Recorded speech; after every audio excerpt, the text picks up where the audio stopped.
ayan, welcome back to myself. I'm Daisy Treat. At ayan nga, pag-uusapan natin ngayon ang price update ng mga lechon dyan sa Tunasan, Muntinlupa. The lechon capital of Muntinlupa. Pero bago ang lahat guys, kung bago lang po kayo sa channel ko, bago ang lahat. Hindi po kita pipilitin na i-subscribe ako or i-like ako or i-share itong video na to. Ayan. Please check my content first, and if you like my content, you can subscribe me. Ayan, iba-iba po kasi tayo ng sinusuportahan na content creator or vlogger.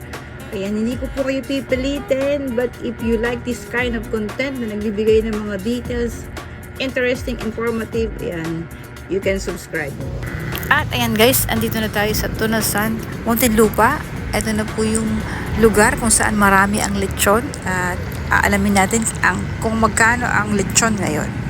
At ayan guys, start tayo sa kanilang small lechon. Ang kanilang small lechon ay dalawang klase. Ang isa ay 6 to 7 kilos. Serving capacity niya ay 20 at ang price niya ay 6,500. At yung isa namang small lechon ay 8 to 9 kilos. Serving capacity ay 30 at ang price niya ay 7,000. So, ang next naman natin ay medium. So, ang kanilang medium ay tatlong choices.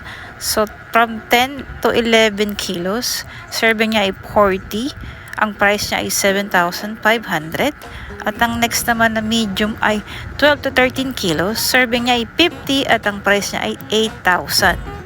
Next naman natin ay medium na 12 to 13 kilos. Serving niya ay 50 at ang price niya ay 8,500. At ang next naman natin guys ay large at napaka-large din ang price nito. At syempre tatlo din ang choices nila sa large. At ang unang large ay 14 to 15 kilos. Serving niya ay 60 at ang price niya ay 8,500. And then, ang next large ay 16 to 17 kilos, 70 for serving at ang price niya ay 9,000. At ang next large naman niya ay 18 to 19 kilos, 80 for serving at 10,000 ang price. At punta na tayo sa kanilang jumbo. Ayan, ang kanilang jumbo ay 20 to 21 kilos, 90 per serving at ang price niya ay 12,000 at ang pinaka super jumbo nila ay 20 to 25 kilos 100 per serving at ang price ay 15,000.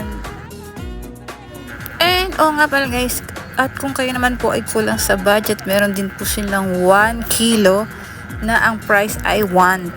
Ayan, sa mga nagtitipid, sa kulang sa budget, ayan, meron po kayong 1,000, 1 kilo. Ayan.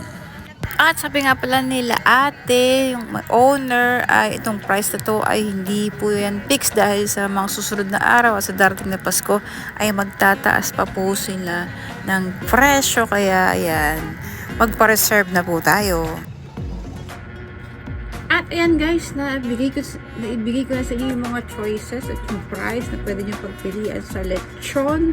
Ayan. And ilalagay ko na rin dito yung kanilang contact number para sabi nila kailangan nyo na kasing magpa-reserve kasi dahil nagkakaubusan nga ng baboy dahil yung baboy nila ay galing para sa Bulacan. Kaya ilalagay ko dito yung kanilang contact number at meron nga pala din silang guys na lechon kambing at lechon baka. Ayun. So, if ever kayo na lang po makipag-usap sa kanila kung ano po yung order nyo. Yan. Anyway, ayun po yung number nila and you can contact them and you can inquire for more details. And yan, maraming salamat po sa panonood and see you to my next meet.